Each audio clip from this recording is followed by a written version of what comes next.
upendo wa kibinadamu. Unaweza ukanukuu kuandika Zaburi 91 mstari wa 14 na kitabu cha Marko 12 ule mstari wa 30. Na pia kuna upendo wa wanandoa na familia, ambapo unaweza ukanukuu kuandika kitabu cha Mwanzo sura ya 26 ule mstari wa 8. Moja, kama unaandika unaweza kuungana nami ukaandika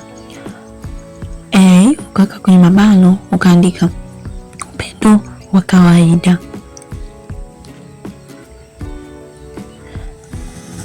Ndani ya kila mtu kuna nafasi, tone la upendo. Katika hali ya kawaida watu huwa hawachukiani, kwa maana hatukuumbiwa chuki bali upendo. Isipokuwa chuki huletwa na shetani tu, bali upendo upo ndani ya kila mtu kwa mwenzake. Ndio maana unaweza kumuona mtu wa kabila au taifa lingine kabisa usiyemjua, kisha ukaenda kumsalimia vizuri mtu wa kabila tofauti au wa taifa lingine, kana kwamba mafahamiana.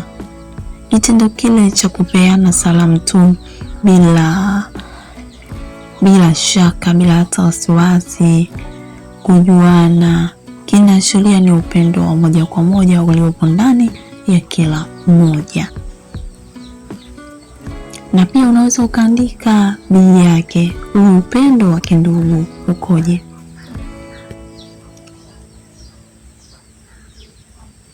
Ndugu wa damu hupendana,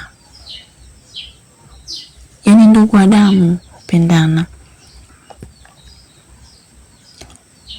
Ni lazima ndugu wa damu kupendana. Ukiona kuna utofauti, ujue ni shetani tu ameingilia kati na kuleta uharibifu. Katika huu upendo wa kindugu pia kuna ndugu katika Bwana, watu wa imani moja.